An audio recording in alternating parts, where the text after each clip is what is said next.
So you guys have been extended 3 more weeks Yeah, basically. 3 more glorious. at the same level, or did the level? Days are anymore. Do you guys have same level? Okay, you guys are level 4, right? Well, they've not really called it anything. They've just locked everything down and said, "Don't leave your house."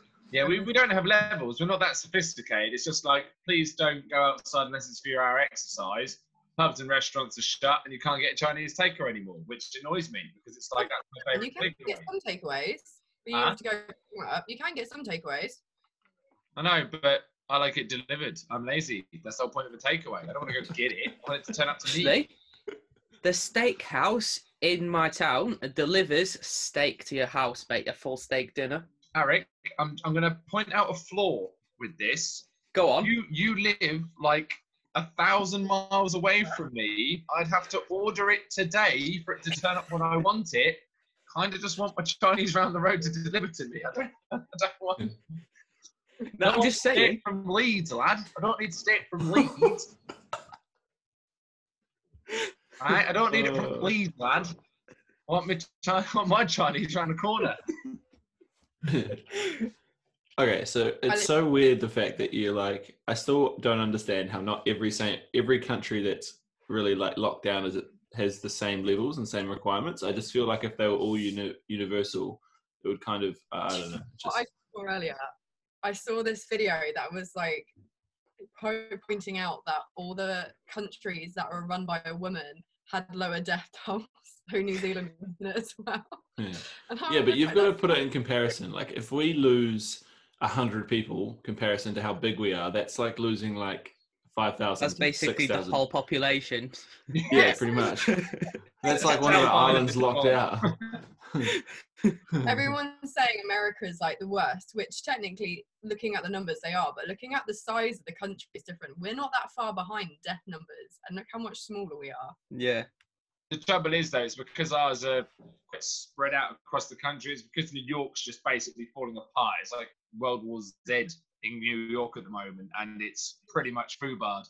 But then Trump's arguing with the mayor of New York, saying, "We'll open your borders." He's like, "The fuck you are? What the hell are you doing? Like, it's literally Zombieland out there. Are you mad?" It's like, no, we ain't doing this. Yeah, I'm supposed to be there in June.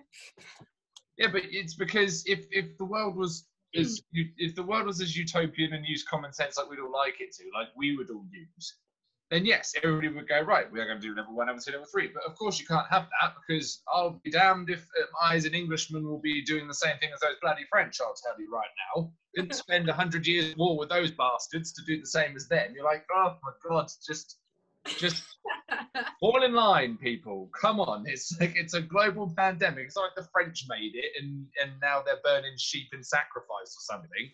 It's like, just do as you're told. Like, yeah, they're brilliant. Everyone, you always see these stories of people. There was, did you hear the story of the guy that went to get bread in London because it was £1 cheaper, and he went from Nottingham? Yeah, he drove from Nottingham to London. Sounds like my dad.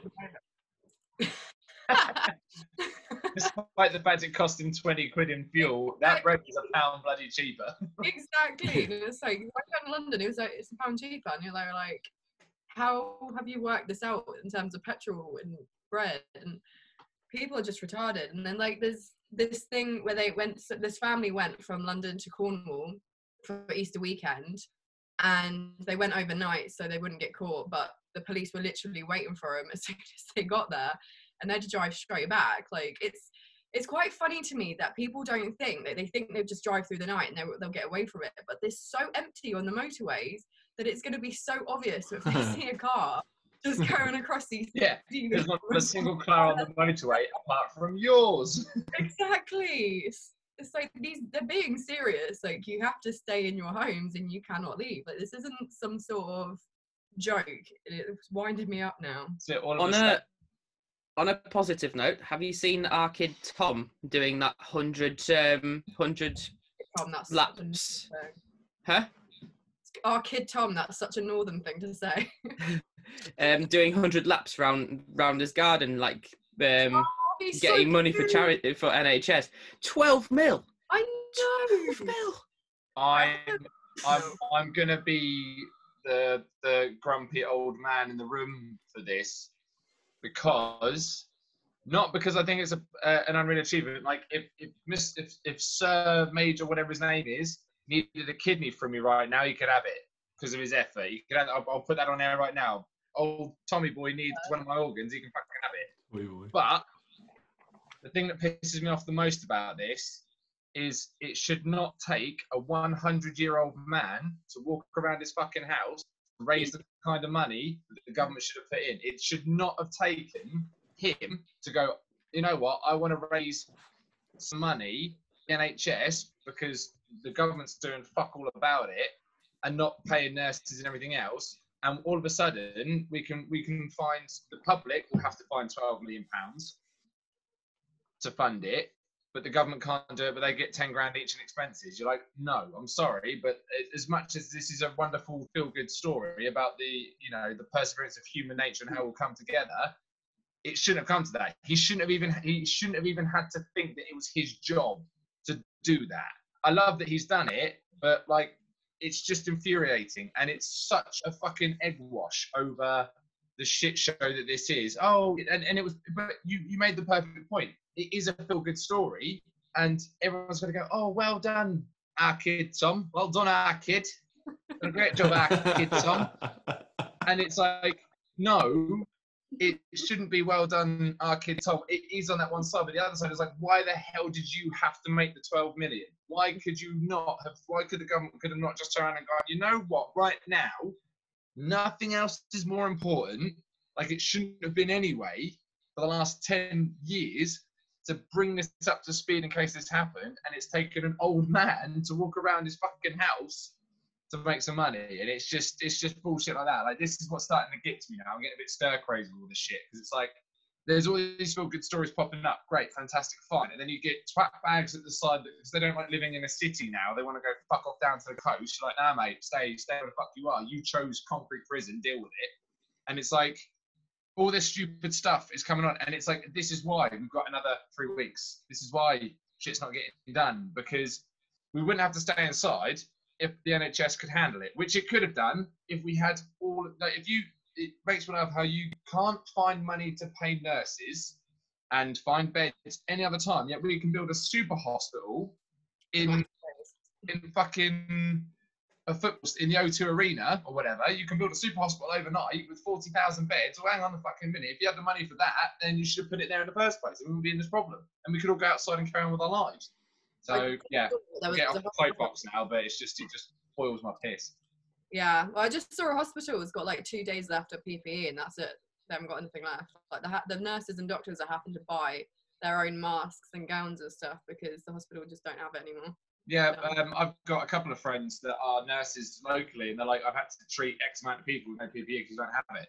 But what do? I mean, you are allowed to, by self-preservation rights, and say that I'm sorry, I can't treat you, but no nurse is going to do that. No doctors are going to do that. They're good people. They got into this to help people. They didn't sign up for this bullshit, which is the annoying thing that everyone keeps saying, oh, well, you did sign up for it. No, you didn't. Not one stage did you sign up. No one signs up for a fucking pandemic. Yeah, with no PPE. It's like no, I can't wait to get out of school and then deal with fucking coronavirus. Yeah. Let alone I have to pay my student loan back, and then I don't get paid a fuck ton, and I have to do all these fucking hours, and then all these. Yeah, it just fucks, like, because my mum's a nurse, right? Like, and like my and I just see, like, even in her eyes, like when it hit like New Zealand, and obviously she runs like a rest home wing, in Wellington, and she's like, she was freaking out, and I'm like, she's not freaking out because of her. She's freaking out because her whole fucking rest home could just die. Like, if it gets in there, you're fucked. Like, that's the only deaths. The only deaths in New Zealand have been because of over 60-year-old people. It's not been anyone else apart from 60-year-old people. One lady said that passed away. She refused a respirator because she wanted it for everyone else. And the other three, most likely, and this fucking boils my fucking blood about this. People that die in rest homes didn't die because they fucking caught it. It's because some little entitled fuck came into the rest home and gave something to someone else. That's what I fucking hate about New Zealanders. Like, if anything can agree with the what you guys have to deal with, New Zealanders are so stubborn to the point where they'll sit down and be like, okay, yeah, we kind of fucked up there. But that's after all this shit happened. So what Jacinda Ardern did was perfect. But if we had a national government, and people are going to listen to this and just fucking rile up, because it's like we have Labour and National, right? If we had a national government, like I'm all about what National stands for, but I'm more about what Labour stands for in terms of pandemics and like health and wellness and all this kind of stuff. But the amount of people that were like, just lift lockdown, and I'm like, these people look like they fucking made their profile picture on paint. Like, why the fuck are you commenting when you look like you have no fucking idea of what you're talking about?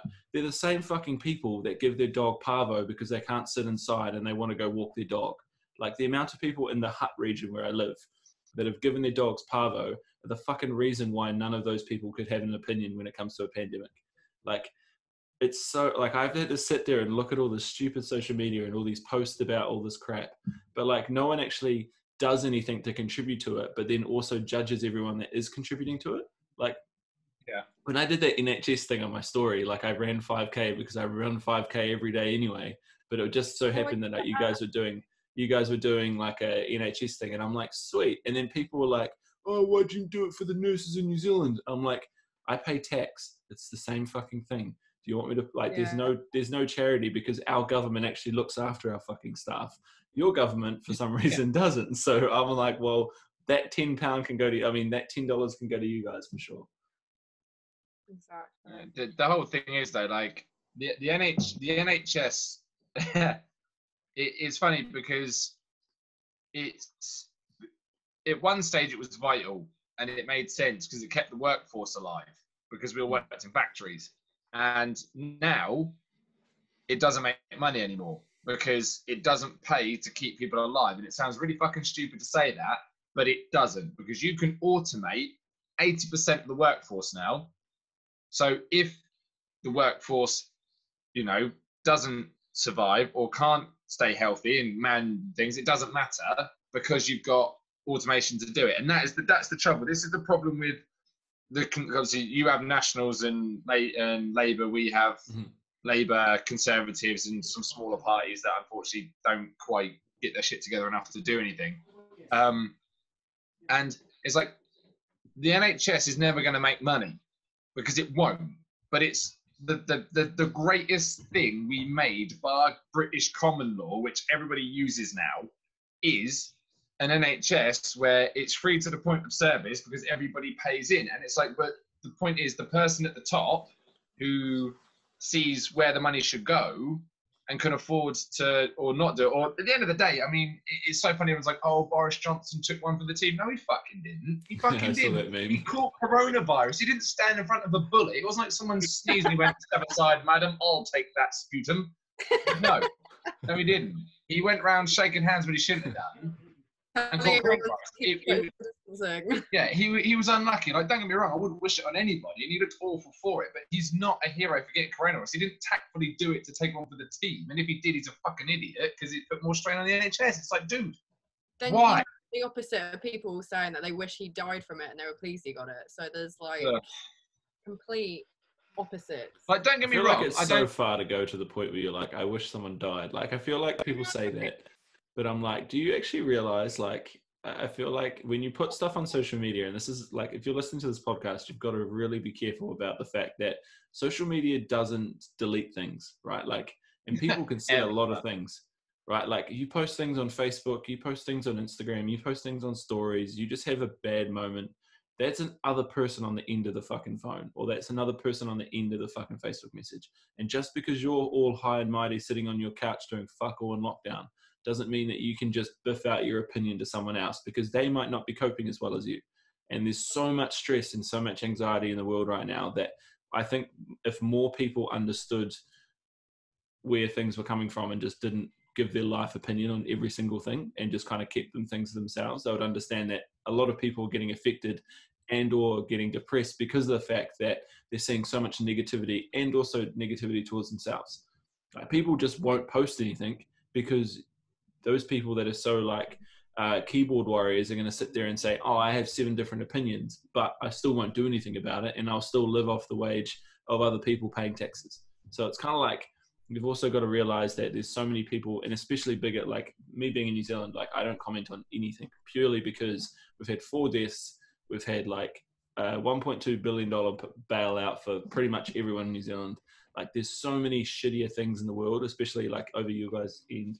Like there's so many things that people complain about in New Zealand that infuriates me because it's so less of an importance compared to everything else in the world. Like you guys are losing people all the time, your healthcare system, all of that kind of shit. Like it just. Well, I mean, it's like to put it in perspective for anybody in New Zealand listening.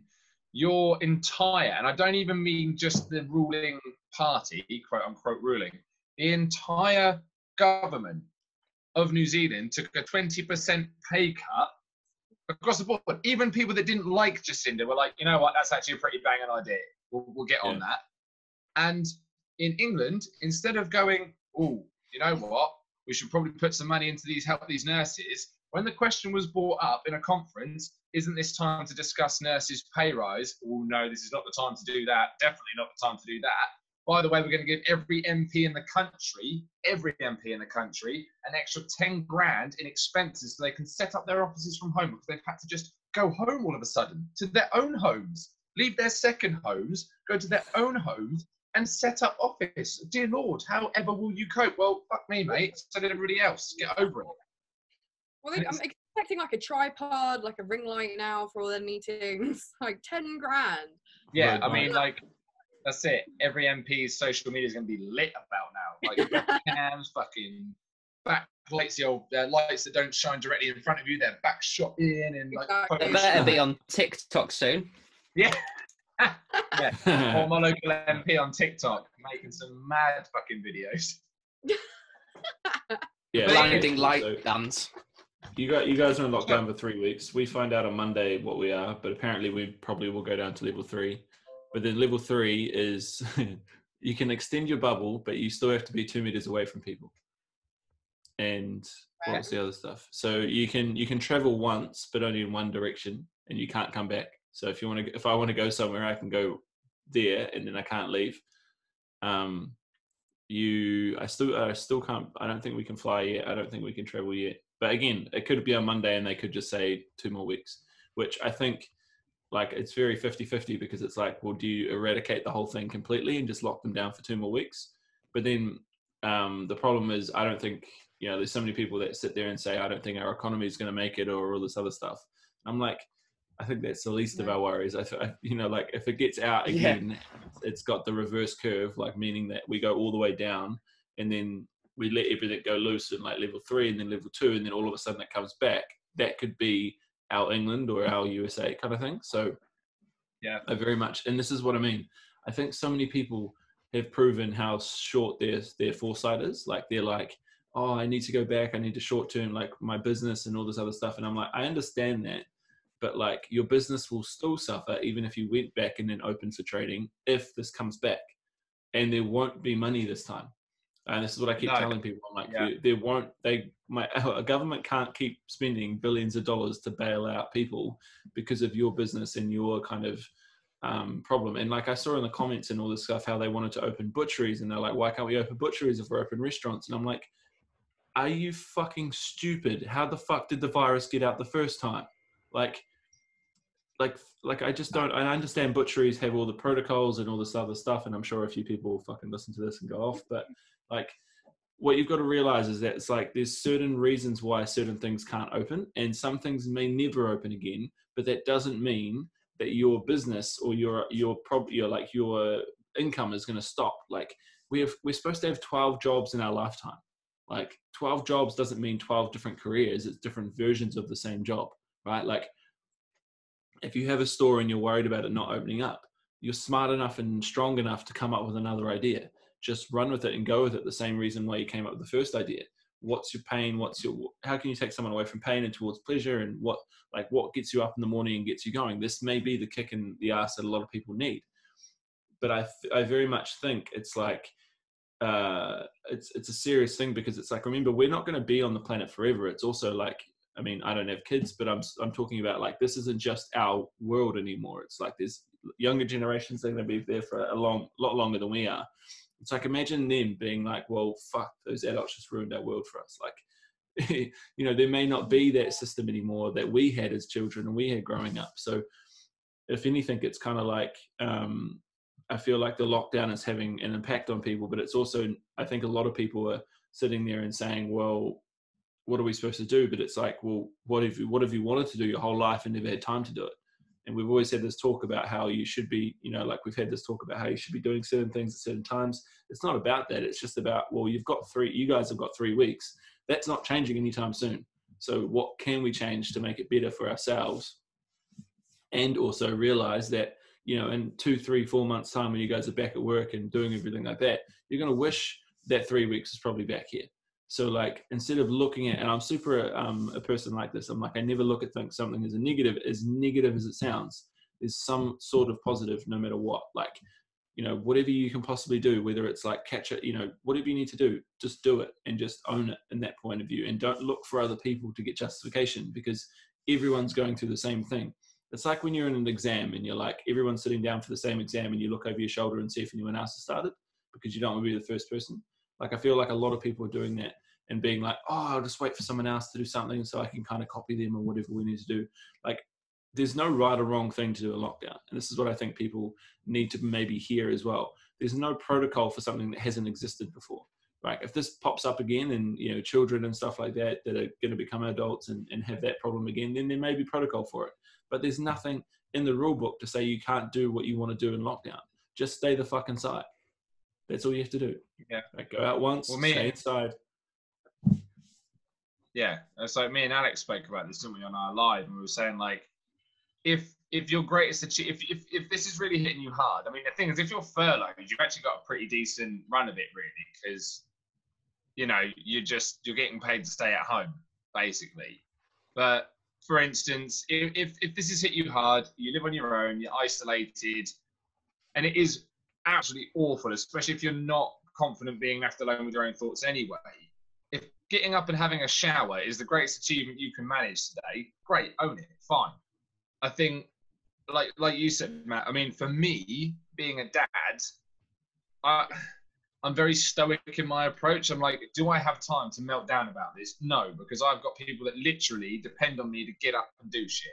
And if I don't get up and do shit, then they're going to suffer. And I'm not having that on my conscience. It sounds selfish, but it's actually a really good motivator for me. It's like, if I don't get up and at least try to do something today, then those two are going to look at me and go, well, what does that mean for us? They won't do, because they don't understand any differently. My 2 little savages are fine at the moment. They've just been running around, smacking me and running off every 2 seconds because they think it's funny. But for me, it's like, if I don't, you know, and I've had down days. As I said, there were days when I just decided I needed to go to sleep because I was so down and so depressed and out of it that I was like, it's better that I sleep for 3 hours and become an arsehole to my family. And that's fine. There's nothing wrong with that. But at the same time, I was like, I can't let this be how it goes, because if I could very easily carry on down this road. I mean, everybody could. You could just sit in your house and do nothing and fester for 3 weeks. But it's like, at the end of the day, do you really have time to do that? No, because it's not going to make anything better in the end. And I know that depression isn't that easy. It's not that cut and dry. That's not what this conversation is about. It's like, in the general run of things, taking a break is fine, but at the same time, you've just got to ask, are you taking a planned break, or are you just giving yourself a distraction? And if you can ask yourself that question and go, you know, actually, no, I feel really burnt out, I'm going to take a day off, bear in mind. But if you're going, yeah, I'm just procrastinating, then you need to have a word with yourself and go, you know what, you need to get your head out your ass and do something. Because if there's things that you can do and you know you can do them and you're not doing it, it's only going to get worse the longer you leave it. Whereas if you turn around and go, actually, I've worked really hard and I just need a bit of a break, fine, no one's going to judge you on that, and you won't judge yourself on it. But you know in your heart of hearts, if you're just, you know, pushing it to the side and hoping for the best and pushing your head in the sand, it will never, ever work out well if your first instinct is to just stick your head in the sand and go, if I just do this and go la la la la la, it'll all go away, because it won't, and you'll be the one left behind. I kind of had that yesterday. I had, like, the night before, I think I was just overthinking absolutely everything. Like, you know, when sometimes things just kind of crash in you and you're like, I'm sick of this lockdown, sick of my parents, love them to bits, but sick of them, I can't live with them. And it's just kind of really got to me. I didn't sleep at all. And then yesterday I had like the worst headache, foggy head. I just felt like shit, period cramps a lot. And I was like, should I try and push through this and do half-ass work, or should I give myself a day off and have a better day today? So I did the second option, chilled out, got 8 hours sleep last night. I've never had that in like the last 2 years or so. Yeah, and had a great day today. So literally went complete opposites. So I felt. And now you're buzzing off your tits. Now I'm buzzing off my tits on fucking caffeine. Loving it. So, I think especially like in New Zealand, the hardest thing for us, or not us, because obviously not for me, but it is, yeah. I mean, for people that are like working for people, the problem in New Zealand, I think we have this assumption that a business is stable, that no matter what happens, nothing will happen to me. And I very much think it's that saying that like, it's not until the tide goes out to see who's swimming naked, right? So there's so many companies here that have had thousands of employees, and as soon as they've hit one inkling of a hard time, and not a hard time in terms of like just I mean, obviously a pandemic's fucking crazy, so fair enough, but it's like, well, how come this business that I put my entire life into, just when shit gets hard, just instantly decreases my hours, or instantly drops off, or instantly lets me go because we don't have enough work? Like, what I'm infuriated by from like a business owner standpoint is that I wouldn't hire someone until I knew that even in the worst case scenario that I could still keep them afloat. Because like as a business owner, it's no longer about me anymore when I have employees. It's about them, not me. Right? I don't care about how much I get paid. I care about how much I pay my employees. So when I have friends and people that I'm close to, like literally stressing the fuck out because, you know, they're down to like 3 days and they're forced to do it, they don't have an option. It infuriates me when more people say, I don't want to try and do things on my own because of what happens if I fail. Like as a coach, that I put my coach hat on and say, well, actually this pandemic showed you a silver lining. Even if you had the most stable job, you still don't have control over your own outcome. As soon as the job gets to the point where the people at the top of the food chain don't have enough work for you, you're gone because they can't pay you. Right? So those people that are listening now thinking about, oh, should I work for someone or should I take my own ideas and create something? There's no difference anymore, because what this pandemic's proven in New Zealand is only, and that's all I can comment on, is that even the biggest businesses in New Zealand are still laying people off to this day.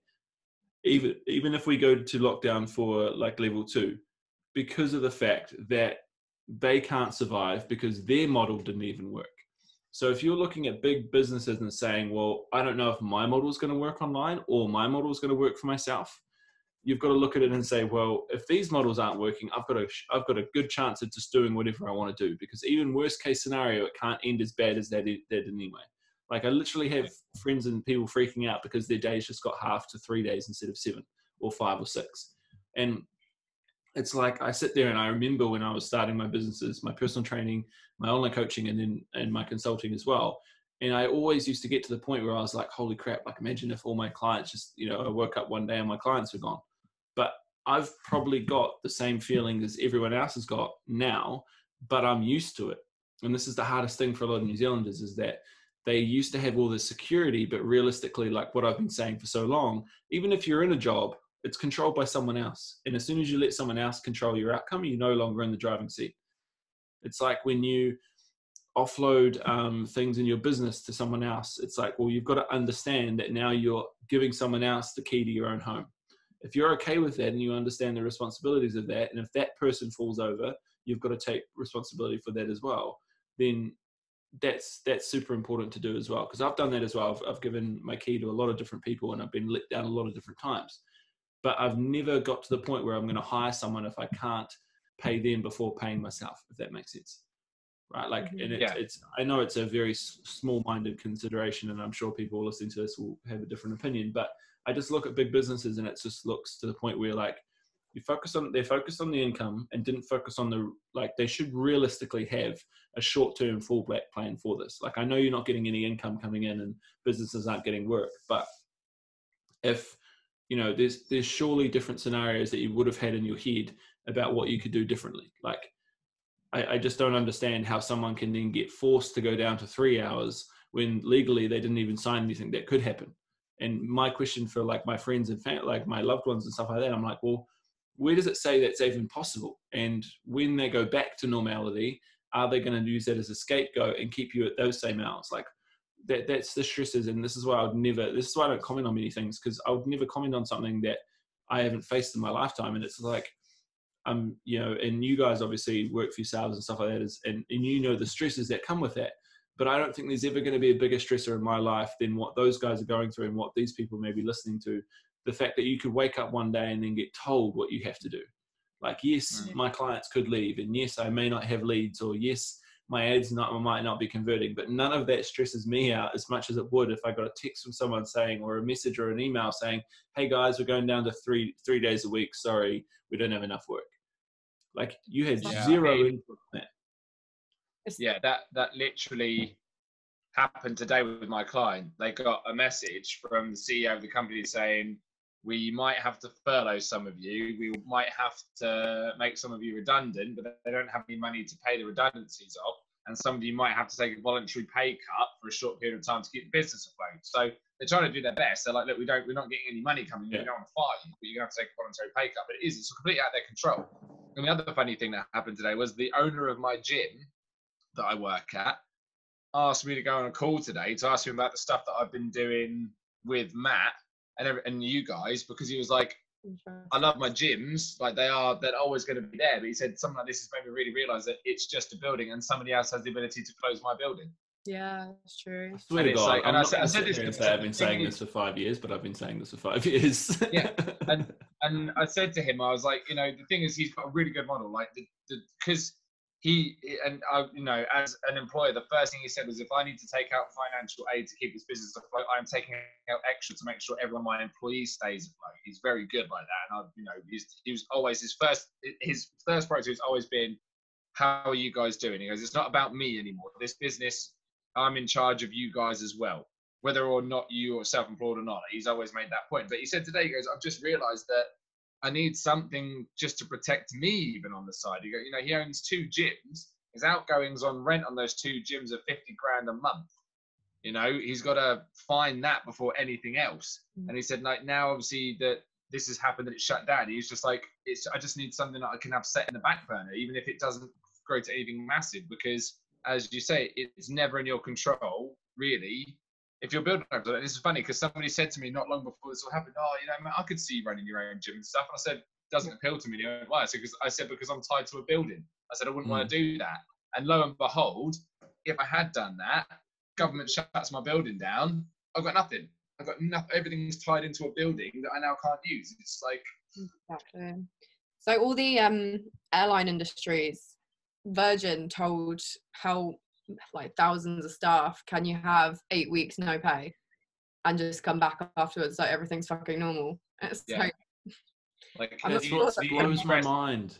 It's like, from a business owner's standpoint, I'm like, how the fuck can you run a multi-million-dollar company and not have a bank big enough to keep something afloat for literally, like, if you think about it, like, how long have businesses been afloat for? Like, I understand face-to-face businesses, like suffering and flights and all this kind of stuff. And like, again, I get real rocked up when, like, people that I'm really close with and family, and I mean, you guys' stories and all this kind of stuff, and people listening as well, surely. But it's like, how does someone create a business, create enough income to give people profits and bonuses and all this other stuff? And then the short term, like, if you look at short term, like, you guys have been on lockdown for how many weeks? Like, how many weeks? Now? This is our 4th week. So literally every business in the entire world right now is literally shutting their doors, closing everything because of 4 weeks. 52 weeks are in a year. And how many years have those businesses been giving bonuses and profits and sponsorships and all this other shit? Like, where in the business model did you have a contingency plan to last more than 4 weeks? Like, I'm sorry, but 4 weeks is not a long time to keep your business afloat. Do you know what's worse as well? It's like Virgin, probably shouldn't tell you this, but Virgin are asking the government for a bailout, basically, and it's like the New Zealand government. got a bailout in New Zealand, 900 million. Yeah, but the thing is, it's like the government should look and be like, right now, we need to give this money to our fucking NHS and our doctors and nurses instead of like, I mean, like, yes, look at it at the end, but right now, like, they're just kind of.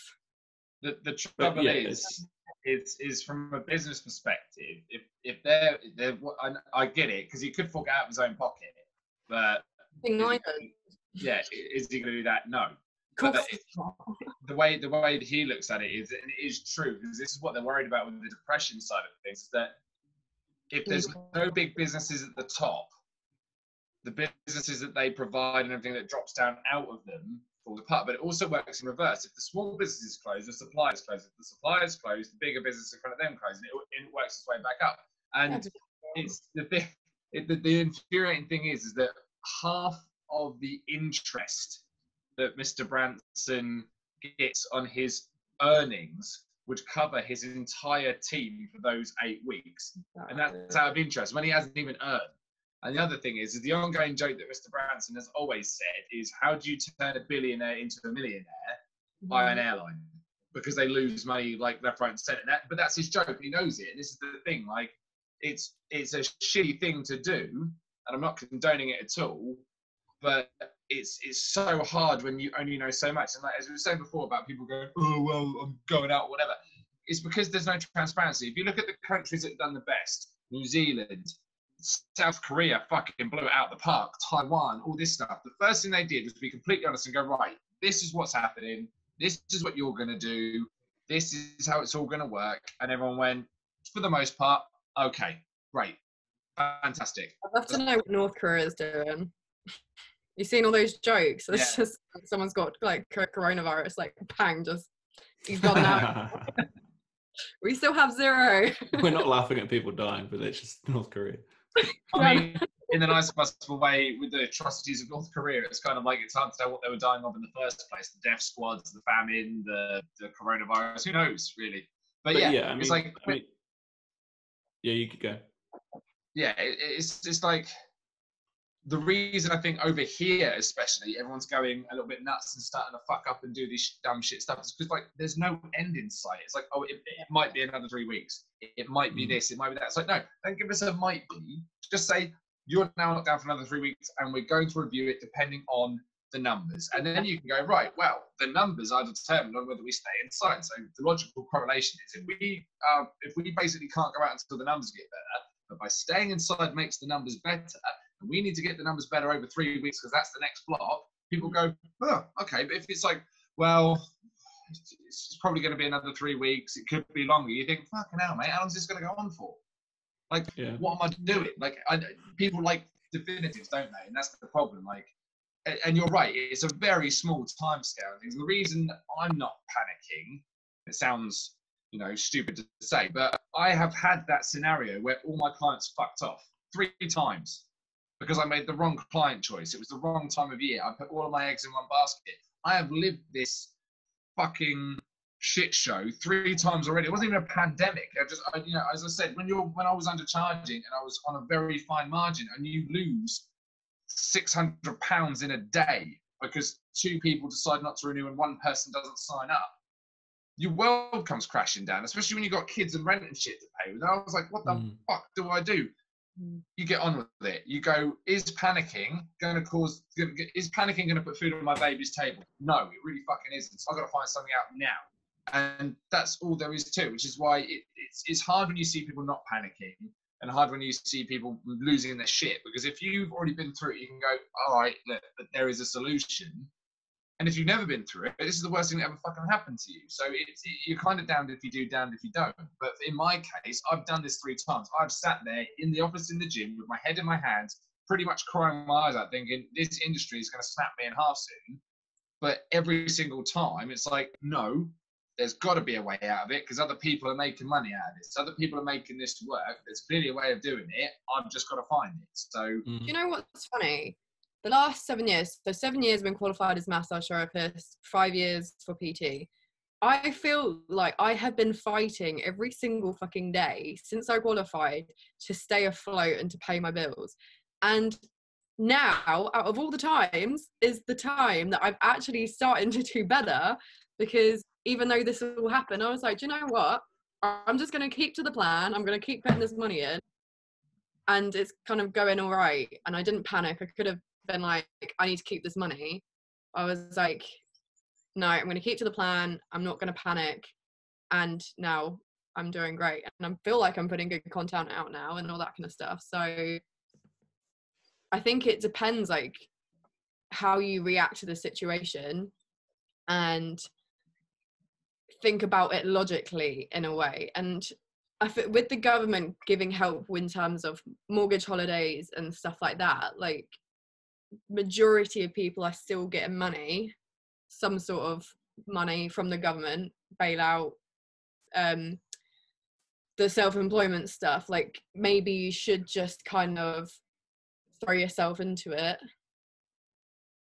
And it can't have a worse effect than it's already having now. Like, that's what I tell people. I'm like, especially in New Zealand, I think we're so conservative to the point we don't take many risks. But I'm like people don't leave the country because they're worried they'll get sick, or they'll, great call to say that now, but like, but what I mean is I get on calls every single week with New Zealand trainers and everything like that. But I've never seen so many dedicated people overseas, and especially you three as well as a prime example.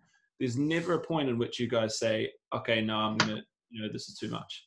And in New Zealand, it's the first hurdle. They don't get clients, they don't get leads, they don't get anything, or they don't even start. Like, the amount of trainers that get qualified in New Zealand, we qualify, I think, something like nearly 1,000 trainers every single quarter, I think, something like that.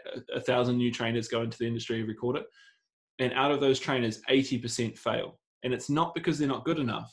It's because they don't understand what's a hurdle and what's a roadblock, right? Like, literally something stopping you in your tracks, or something that you just have to climb over and welcome to business. It's like, I remember the amount of times that I had to step on people's, tread on toes, do whatever I needed to do to get leads and get my business going. But all of those people are now wanting to be in my circle and be getting coached by me, because I told them 5 years ago I'd be in this position. So unless you have the ability to say, okay, well, I'm going to have to go through shit in order to get gold, right? I'm going to have to dig through shit to get gold. But in 4 or 5 years, I'm going to be in a better position because I'm going to be in control of my own future. Now, if this pandemic could teach anyone anything, no matter how bad it gets, if you still have the ability to do what you need to do and you can make the decision, not someone else, you're in a better position, even if you are failing, or even if you are, I don't even believe failing. I feel like it's, even if you are learning from that opportunity. Like, you lose all your clients, cool, but it's your opportunity to get them back. If it was the other way around and you got your hours decreased and you did the math, you're probably earning less than that you would have been anyway, right? Yes, you've got to pay tax. Yes, you've got to do all these things. Yes, you've got to learn Facebook. Yes, you've got to do social media. Yes, of all these other things. But everyone's got to start from the same level. And that's why owning your own business and doing self-employed and going for yourself, not even self-employed, but just doing something for yourself on the side. You don't have to give up your day job. But if you're only working 3 days a week, that means you have a lot of time to work on something you want to work on. And yes, it may not be the time to work down if it's a fitness or it's a health or it's a business, right? Whatever you need to do. But if you go down to 3 days, if you lose hours, there's no reason why you can't gain those hours by gaining knowledge in your head. Because like I've always said, there's 3 types of traffic, and we all know the types of traffic because I've said it about 12 times already this week, right? But the same thing can apply if you work for someone else. You can use those hours to control the amount of information that you now own, not someone else. Because every bit of work you do for someone else is going to line their pockets, not yours, because you're a person in a chain. And yes, I know you've got to climb the corporate ladder. And I know, if you're a lawyer, a doctor, a nurse, a person starting off, you've got to go through the food chain. I understand that. But if you're in somewhere you don't really like, and then all of a sudden now you're losing hours and you've wanted to go out by yourself and do something, this is the time. Look at the amount of companies and businesses that were formed in the last recession and also the last depression. Right? We would not have Uber. We would not have Netflix. We wouldn't have so many different companies that were formed. And like Netflix in itself had to make a revolutionary decision, from not sending out DVDs to people to going online. And so many people said they wouldn't work, and so many people said it wouldn't work. But look at them now. It's the number one thing that people are watching right now. It's that thing, isn't it? I put a post about this before, and I'll elaborate on it in a second, but it's like taking things away is not giving yourself more.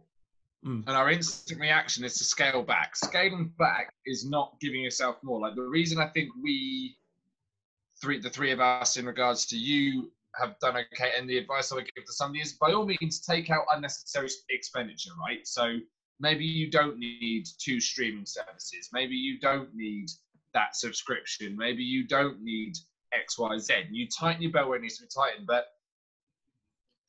the thing that I would say, like, in regards to, like, you know, what we pay Matt every week right now could be seen as a large amount of money, but it's only going to help me continue getting out of this hole. So it is a worthwhile investment. But everyone's instant reaction is, well, that's a lot of money, scale that back. No, because taking that away isn't going to make you better, because you weren't better without it. And it's like, if you are, I mean, I would be the first person to say that I have never once thought about stepping on anybody's toes. I'm not corporately minded. I was going to build my business. So what did I do? I found somebody who's going to do that.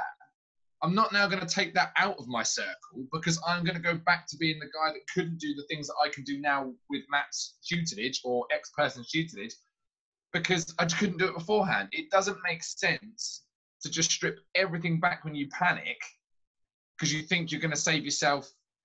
It's short-term savior for long-term disappointment. Because if I decided to jack all this in now, go, I can't, I've got, I'm going to end up being worse when this is all over. Whereas if you actually go, all right, maybe I don't need to have that takeaway, maybe we don't need to do this, that, and the other. But actually, this quite large expenses, you wouldn't stop paying your rent because shit got bad, would you? You'd still need a roof over your head. You still need somewhere to live.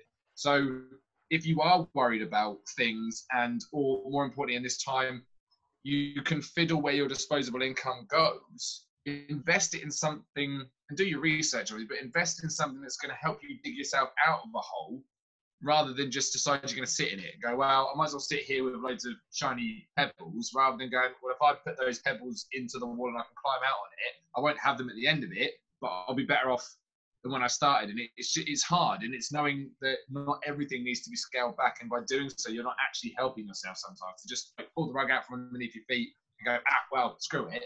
It's not going to help you in the long run. And it's getting over that initial shock and fear of going, oh shit, I'm down to 3 days a week. Okay, yeah, you are. Cut out the crap you don't need to spend on, and that extra 100, 200 quid a week that you might have saved, take half of it, invest it into something that's going to help you come out the other end of it better, even if it's a course, even if it's like learning something that you can then go, well, now when this comes out and people want to spend some money, I'm going to be ready to take it from them. Because if you just sit there hoarding your gold, it's like the old fable, isn't it? You turn into the dragon that doesn't go anywhere. You can sit on your pile of gold all you want, but it doesn't mean anything. You just turn into this creature that doesn't go anywhere, and people come to try and steal from you in the end. The story is as old as time. It doesn't work. And like I said, it's like to finish up, because I know some people need to leave for some other things soon, but like to finish up and to final words before all of us say it, is that I want everyone listening to this to be the business that was on that sheet, or be the person, or be the individual, be the industry that is on that sheet, that the next time something happens, we're going to be on that image, right? Our businesses are going to be on that image and said, this was formed in this bad time. And I don't say this to make money. I don't say this because we're going to make money out of it. I say this because I want these people to see like a shining light at the end of the tunnel and say, actually, although everything is crapping out and all the businesses are losing work, you have a computer, an internet connection, and a phone and a camera. That's more than any other company has ever had in a time of need, right? Like last time this would have happened, they would have been a Nokia 2280 or whatever it was. They would have had dial-up. They would have had all these other things. They wouldn't have had the luxury of working from home. They wouldn't have had the luxury of having social media to be an outlet. If you talk to 1,000 people a week, you are going to get some sort of return on investment, whether that's building a community, building a knowledge, building everything else. And the ideas that are in your head, just because they sound crazy to you and think they're already thought of, you don't know that until it's actually out there. So, the Steve Jobs, the Jeff Bezoses, the Grant Cardones, the Gary V's, the people that had those ideas and then acted on it, the only difference is the word acted. That's the only difference between the people and between them and the world, right? That's the only difference between a coach wanting to get clients and a coach that doesn't have clients, is an action, right? So if you're listening to this and saying, well, actually, I don't really like my job that much, or, what can I do in lockdown? Do something that you've been wanting to do for the last 3 years. You've just been worried about taking an action, because there's no losing in this scenario. We're already losing.